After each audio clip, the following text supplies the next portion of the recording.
Kanta dan umat umat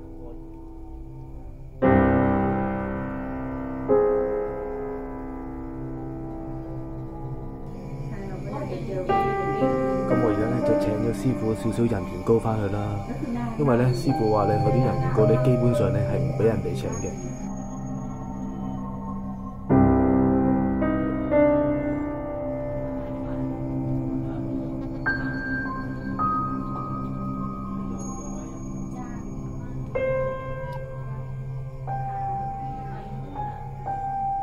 นี่ก็คือของอาจารย์ที่รักษาไว้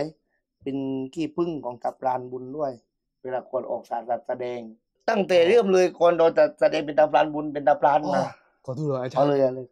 原來咧師傅就話เรียกว่า 咧， ขี้ผึ้ง佢哋咧請即係做大戲之前咧請師公落嚟咧，佢哋咧一樣係要有人緣膏。นี่ก็เป็นฝดมันด้วย哦，哇，มัน哦，อันนี้คืออาจารย์ทำเองหรือเปล่า？ใช่ครับทำกันมาตั้งแต่รุ่นนู้นเก็บรักษาไว้กันอยู่哦，佢話由以前即係做落嚟㗎啦。嗯，哇，做表演之前咧都係會搽呢啲嘅。ผมสาธิตให้ดูเวลาเขาก่อนจะครอบหน้าตาปราณบุญนี่เขาต้องทำยังไง哇，喂，好好啊！而家師傅咧就話俾我哋聽咧，大約係請佢落嚟嘅時候咧，嗰個過程係點樣樣？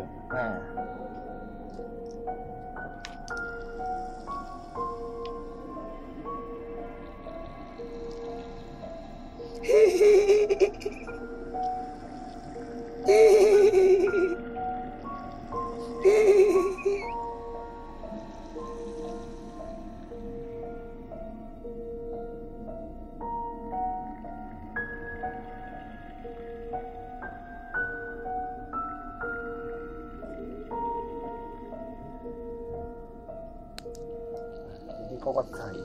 เรียกว่าเป็นการปาขึ้น頭先感覺到有個氣氛喺度，佢話佢未落嚟啦，當然啦，因為佢哋要有儀式真係先至嚟，但係大概咧係咁樣樣。哦，佢話真係請落嚟嘅時候咧，佢哋就會更加有動作啦。ใช่ก็คือการเวลาเราทำพิธีกรรมอย่าให้สิ่งไม่ดีพวกปีศาจนางไม้อะไรพวกจันไรอย่ามาเข้าใกล้เรานั่นนะครับก็คือเนี่ยโตจึงจะสมบูรณ์แบบเรียกว่าเป็นการไม่ประมาทเพราะว่าเราเวลาไปแสดงไหนไม่รู้ว่าที่นั่นมีอะไรบ้างอาถรรพ์อะไรพูดผีปีศาจอะไรนั่นแหละก็เรียกว่าพอเรากันมาแล้วก็จะมาทำอะไรเราไม่ได้นั่นแหละครับ明白佢話咧，成個過程請晒落嚟嘅時候咧，咁佢哋會出去做大戲噶嘛，佢哋都唔知道咧嗰個地方有冇啲咩污糟邋遢嘢，或者有冇人咧係我嚟騷擾佢哋嘅，咁所以咧佢哋咧嘅裝束，佢哋咧落晒嚟嘅時候咧，亦都係一個保護自己嘅法術จะทำแบบนี้ที่ถ่ายทอดมาแต่บางสายก็คือมันจะมีเอกลักษณ์ของแต่ละคนแต่ละสาย咁師傅就話啦，每一個法派咧請嘅時候咧，都可能會有啲分別，但係人哋佢話佢唔知道，佢就知道佢自己傳落嚟咁樣。นี่ก็คือเป็นกองเดิมหมดเลยตั้งประมาณ3 ชั่วอายุแล้ว3 ชั่ว啦เนี่ยอันนี้รุ่นที่4เหรอของอาจารย์ตวดปู่พ่อรุ่นที่4我問下師傅，咁佢點樣去傳承翻嚟嘅咧？呢一個壇咧，由佢太爺嘅時候咧，已經係喺度噶啦，唔係佢整出嚟噶。咁佢係第4代，係一代傳一代傳一代，佢係第4代。咁所以咧，有啲法派啊，有啲傳承啊，佢哋泰南人嚟講咧，佢哋係唔可以過俾人哋嘅。咁佢哋一代傳一代。ปลาขาวไว้มันจะมีอยู่กับอาจารย์ผมคือป้าอสุดเนี่ยของผมอยู่นี่咁個師傅就俾你睇啦，係啦，死屍布จะเป็นป้ากับม้าของอาจารย์ด้วยที่รักษาไว้ก็คือเป็นตัวแทนของอาจารย์ของครูบาอาจารย์另外仲有啲法寶啦，啲法寶就係佢啲師公留俾佢嘅。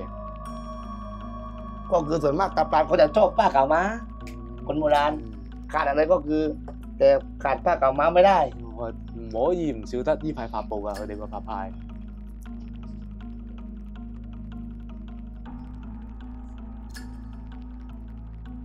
เนี่ยอยู่นี่นี่คือเป็นป้าโอสุของอาจารย์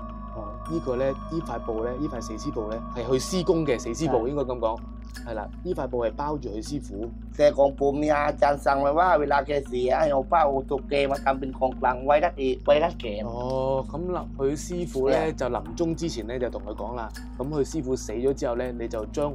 包住我嗰塊死屍布就紮成手鐲，你以後咧去表演啊出去嘅時候咧，你就戴喺隻手嗰度，過嚟保護自己，有如我喺你身邊咁話喎。จะซอยเวลาเก่งประจันกันเวลาเก่งประจันรุงกันนะรุรากันก็คือจะเอามาใส่ 哦，唔覺得酷還條堆？ จ้า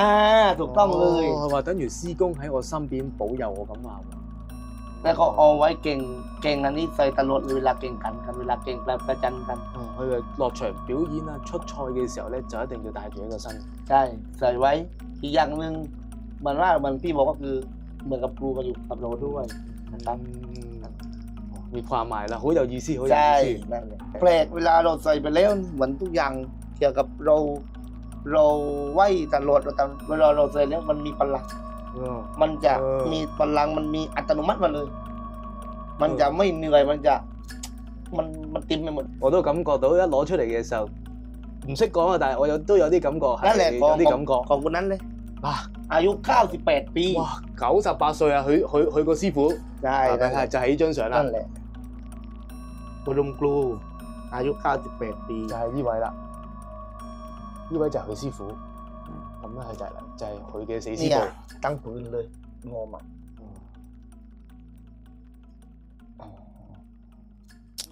โอเคนี่แหละตั้งปืนเลยนี่คือป้าที่โอของอาจารย์ 係啦，呢塊就係啦，佢包住佢 ใช่ 嗰塊死師傅啦。 แล้วก็เวลาส่วนมากแล้วเวลาลูกศิษย์ผมที่มา ครับ ก็จะตำไปให้ตำสายรัดเข็มได้ 咁佢哋咧個法派咧傳承咧就以後都係啦， เคยมี 每一個真係去傳承就 เคย 有 มี 呢 ป 個 ระวัติใส่ไปแล้ว ไปสั่งข้าวร้าน ไปคนเดียวก็ยกจานแล้วก็แก้วให้2 คน 阿贊嗬。 ใช่บ่อยมากเลยผม 佢話佢試過咧帶住喺個身邊嘅時候啦，去買嘢食啊，好似兩個人嚟，但係其實係一個人嚟嘅，但係人哋見到係兩個人啊。 แล้วก็แต่วันนั้นมีรถจอดอยู่ แล้วก็มันมีลูกศิษย์ผมมาจากข้างนอกมา4-5 คนแล้วก็เห็นมาจากปักที่ทางเข้ามา 嗯， เห็นมาแต่ไว้ว่าปู่ผมมันเดินอยู่ แต่จริงๆปู่ผมไม่ได้อยู่นะปู่ย่าไปอ่านก็คือน่าจะเป็นอาจารย์เดินเข้าบ้านให้อยู่ 佢話有一次啊，佢有幾個徒弟咧嚟揾佢嘅時候咧，佢話見到個老人家喺度行嚟行去喎，喺屋企行出嚟，咁佢就話啦：咦，屋企老人家咁啱唔喺屋企喎嗰日，咁佢一定諗啦，可能係去施工啦，去施工行出嚟睇啦，係咪有人嚟？ 各位有個好消息，我喺 Facebook 新開張嘅佛牌網上專門店終於誕生啦！各位嚟支持下啦！哦，咁呢一樣嘢咧就唔係教人迷信，咁就係佢自己個信仰，亦都唔係教人哋迷信啦。首先講一講係佢自己個信仰，或者係佢自己個家族嗰個傳承啊，係一代傳一代嗰個文化係咁樣咯。 ใช่ก็คือผมบอกว่าทุกสิ่งทุกอย่างบนโลกนี้ ไม่เห็นไม่ว่าจะไม่มี ไม่เชื่อแต่ว่าอย่าลบหลู่ 師傅講得好有意思，佢點樣講咧？有啲嘢見唔到，唔係代表冇；有啲嘢尊重佢好過冇嘅。教佢เริ่มสนใจแล้ว เริ่มสนใจแล้ว 師傅話佢9歲就開始咧對呢方面有興趣啦。 ก็คือเมื่อก่อนบ้านหลังนี้ประวัติบ้านหลังนี้ก็คือเมื่อก่อนก็คือจะเป็นชุมโจรชุมเถื่อนของทางใต้ ก็คือจะมารวมที่นี่ แล้วก็จะมาเรียนอาคมกันมาเรียนวิชาเลขเรียนตั้งของเก่งตั้งของ 佢話佢以前咧去太爺都係師傅啦。佢話以前好多人咧都就喺度咧學嗰啲法術嘅，跟去太爺 ผมก็อายุ9 ปี ผมจะเห็นเขาจะทำผมก็จ 站 ำเหมือนว่าคนเขาเป็นลมบ้างก็มารักษา เป็นลมคนเขาไม่สบายคนเขาหลายสิ่งผมก็จะจำคาถาอายุ12 ปีผมเริ่มแล้วเริ่มเข้าแล้วครูหมอเริ่มมาเอาผมแล้ว OK， 咁佢話9歲開始咧對呢啲有興趣啦，但係佢話佢12歲嘅時候咧點樣講啊？開始覺得有異象啊個身體，咁佢就話啦，好似有童身落嚟啊，咁我就問佢係咪你選擇嘅咧？佢話佢都冇得揀嘅。ก็คือผมมันตายก่อน 嗯，ผมไม่รับผมอยากจะเรียน各位有個好消息，我喺 Facebook 新開張嘅佛牌網上專門店終於誕生啦！各位嚟支持下啦！ ทีนี้ผมต่อต้านเลยผมไม่เอาพอตอนนั้นขึ้นมัธยมปี 1 ปี 2ผมปวดหัวมากเรียนไม่ได้แล้วผมลืมหมดไปหาหมอว่าเป็นโรคที่ว่า100ใน1 คนที่เป็นโรคนี้รักษาก็ไม่หายอยู่มาวันหนึ่งมีคนแก่วิจารามาทักว่ามีคนตามผมหน้าแดงๆก็คือเมื่อก่อนตอนนี้ผมเป็นเด็กๆกันผมไม่สบายบ่อยแล้วเขาจะผูกมือไว้ว่าไงขึ้นมานี่ไอ้เป็นอยู่ร้ายออกร้านนั่นแหละ咁啊，到佢12歲啦，咁佢喺身體咧成日都唔舒服，咁佢就話啦，佢想知道啲嘢，但係佢唔想真係正式行呢條路，咁佢就話唔想，係啦，咁但係去到佢身體病嘅時候咧，有個老人家就同佢講，有個紅色面嘅人就跟住佢，咁佢就周身病痛，就成日都唔舒服嘅，宋應你宋應哦，咁就話啦，12歲嗰時候咧，佢話佢唔想要，但係有一次咧已經係個意識裏邊咧。即係屋企人咧已經見到佢啦，落咗嚟啦，跟住咧就將佢咧第一時間咧就帶咗去大氣場嗰度，咁佢就第一次表演。講咯，佢話第一次咧都有啲記性嘅，有啲記憶嘅，但係都唔係好記得，但係佢知道嗰次係佢第一次自己落嚟，跟住就去表演啦。ใช่ทีนี้พอตอนนั้นก็คือตกลงกับครูหมอปู่กับย่าตกลงกันว่าจะไอ้ออกปราณปีละครั้งหรือว่าออกแล้วไม่ต้องออกอีกครูหมอก็ไม่ยอม咁佢就話啦，咁樣接受咗呢個盼半嘅師公落嚟啦，佢接受咗啦。但係咧一開頭佢想咧就係1年只係落嚟1次嘅啫，但係師公話唔得，童生話唔得。ใช่พอหลังจากนั้นพอครูหมอไม่ยอมว่าต้องให้ผมเป็นโนราออกปราณผมก็ตอนนั้นก็คือเป็นสองใจอยู่เพราะว่าผมอยากจะเรียนอยู่มาผมไปถูกรถ10 ล้อชนที่จังหวัดปัตตานีจน4 แยกเลยนึกว่าต้องไม่รอดแล้วแต่ครูหมอรักษาผมจนเลยมาส่งอีกครั้งว่านั่นที่เป็นช่วยเลยจะยอมรับหรือยังเขาบอกว่ายอมจนถึงวันนี้ก็คือออกโรงเรียนตั้งแต่ม.3 จนถึงตอนนี้ก็คือทำอันนี้มาตลอดจนมาถึงอายุ22 ปีผมบวชแล้วก็ปลูกป้าจัดจุกเป็นปลาเนยแล้วก็เป็นโนราเนยที่ทำได้ครบถ้วนทุกรูปแบบนั่นแหละครับ咁咧就直到佢今時今日啦，咁師傅就會解釋咗啦。咁佢以前咧亦都係試過即係俾大貨車撞，咁撞咗之後咧，佢都諗住咧自己係死㗎啦，係啦咁樣。但係咧佢話咧即係師公救咗佢，咁佢就話啦喺嗰陣時咧就同師公咧就做一個默認啦，係啦。咁自此之後咧，師公咧童生咧就借咗佢，咁佢就以後咧就用咗佢，就以後就可以落嚟。咁去我嚟表演啊，或者係幫助人啊咁樣樣。มีพื้นฐานก็คือถ้าเรียนของตำราผมจะจำแม่นผมไม่ต้องจดเลยก็ต้องมาผมจำได้หมดเลย師傅話佢好有記性㗎，佢話呢啲經文咧，佢話幾次佢就記得晒。ได้ผมจำได้หมดเลยไม่ต้องจดเลย話唔使寫啊，佢話記得晒嘅。แต่เรียนของแบบนี้ผมโตให้มากี่เล่มที่ต้องเรียนไว้ที่ต้องใช้ในพิธีกรรมโนราผมจำได้หมด佢話關於佢哋佛牌路啦，佢哋好熟悉。บางคนก็คือทวดอะไรก็เป็นครูหมอโนราเป็นดอกปราณมาพอมารุ่นลูกรุ่นหลานเขาจะรับช่วงต่อแต่บางคนไม่ได้เป็นโนราแต่ว่าชอบก็ได้咁我就問師傅係咪一定要有呢個血緣關係，一個傳統一代傳一代先係嘅？佢話都唔可以咁樣講嘅。佢話有啲人咧新去學亦都有，但係咧咁一代傳一代咧就係最傳統啦。咁樣同埋有陣時佢哋都話唔係佢想揀嘅。ใช่咁樣ก็คือหลักๆก็จะมีตาปานติ๊บตาปานติ๊บตาปานติ๊บตาปานเต้ตาปานปุงตาปานปุงตาปานบุญตาปานบุญตาปานเต้าตาปานเต้าตาปานเกตาปานเกตาปานกุ้งตาปานกุ้งตาปานกุ้งราดตาปานกุ้งราดตาปานเต้าหน้าโต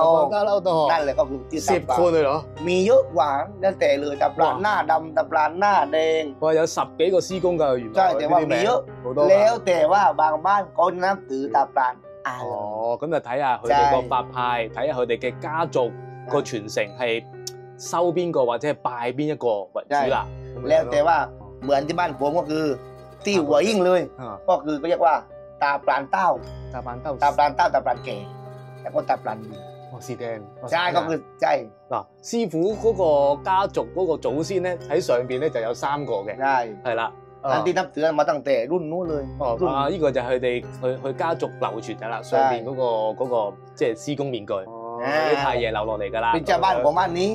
แต่พอเราขาดแล้วเราก็ขาดองค์อื่นครบหมดเลยตาปลานเต้าปลานแกปลานติบปลานเตียเดินตรงปลานปุงตรงตาคุณคุณปลานยาปลานจอมเต้าหน้าตอกจอมเต้าจอมแมงกวาดตาอ้วนตาปลานปลอกปลานเสนาตานเป็นเย้ยคุณโดนอย่าคุณปลานยาปลานจอมเต้าตาปลานหน้าตองตาปลานหน้าดำตรงอัน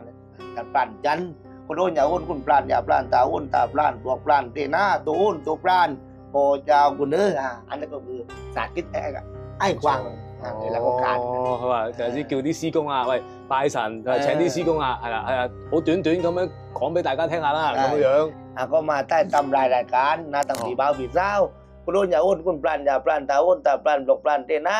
จมเต้าหน้าตรงจมเต้าจมลมก้มลมแม่กว่าตาอ้นตาปลานจมเต้าอาทิตย์ตีมีเจ้ยพอเจ้าประคุณนั่นก็การจัดการนะครับ咁師傅就話啦，同啲師公同啲祖先講聲先，咁我哋有愛人嚟咧拍一拍。 有關於佢哋個傳承，有關於佢哋家族，或者有關於真係太南，我哋叫做即係大氣施工係究竟嘅咩一回事，同啲祖先講咗聲，咁我哋咧嚟拍攝嘅，咁啊即係唔好意思啦，咁我哋都係想將一啲真實嘅嘢話俾啲觀眾聽，原來係咁樣。哇วันนี้ขอบคุณมากนะอาจารย์นี่ให้ความรู้เยอะมากเลยเกี่ยวกับวิชาทันใต้แล้วก็เกี่ยวกับ好多謝師傅啊，真係有咁多知識分享俾我哋。ยกปางขอพรให้ OK， 咁我而家咧就許個願先。 โตธัมมาสัมพุทธัสสะนะโมตัสสะภะคะวะโตอะระหะโตธัมมาสัมพุทธัสสะนะโมตัสสะภะคะวะโตอะระหะโตธัมมาสัมพุทธัสสะจากกันยืนอยู่ตอนเสด็จมาอย่าบนจับเนื้อกล่าวกีตากายกะกลุ่มโมโลราของข้าพเจ้าสักทิศต่างหลายที่ลูกหลานของนับถือนะที่พี่สาวนับถือพี่หลานนับถือวันนี้อาทิตย์ตีมีเจ้ยพอเจ้าคนเด้อบารมีข้าพเจ้าตีสร้างกังปฏิตีมหาปฏิตีอาทิตย์ตีมีเจ้ยพอเจ้าหลวงคุณเด้อ พยายามไปไหนให้คนเมตตาไอ้หน้าเรามีราศีตาขึ้นหลังครั้งตาลูกน้องหลังครั้งอาทิตย์ตีใจพยายามเป็นเด้ออาทิตย์ตีใจห้ามตัวโนตัวอุทิตีปุตตุจานเขาเรียกว่าไอ้มีราศีไม่มัวหมองไอ้หน้าฝืนตลอด師傅祝我有啲人緣好好先，有氣場咁話喎。咁我不如咧叫師傅用佢哋個法派個師公祝福下我哋嘅觀眾先。 รายการนะครับทุกคนให้มีแต่ความทุกความเจริญไปในไก่ตำหน้าตองไก่โปรงหน้าโตไปเนื้อลงตายสักชิดบารมีตาปราดดักซากกุกลองให้หน้าตีการนานจะรุ่นถึงเรื่องไก่ตำมันราชการได้เหลือนกันเหลือนซีเป็นในร่างกายก้องตานเจ้านายคนให้กายก้าได้ดีคำเลยให้คุณรักเมตตาเอ็นดู 好，咁頭先咧，師傅咧就祝福我哋咧咁多位觀眾啦。咁我哋睇緊嘅觀眾咧，有佢師公喺度咧，就祝福我哋咁多位心想事成啊，事業順順利利啦。師傅就話啦，去到邊度都好啊，大家都要平平安安咁樣話喎。好，咁啊，今集咧我就拍住咁多俾大家睇下先。咁啊，麻煩各位記得讚好、訂閱同埋分享我，等我下次可以拍更多好片俾大家欣賞睇下啦。各位唔好唔記得撳我嘅鐘啦。咁下次咧有咩新片第一時間就會通知大家噶啦。好，各位係咁先。 สวัสดีครับ拜拜。有關我嘅最新消息或者有關泰國跑廟包車嘅查詢，請留意或者加本人個 Facebook 浩煙師，或者可以 WeChat 微信我。多謝晒大家，拜拜。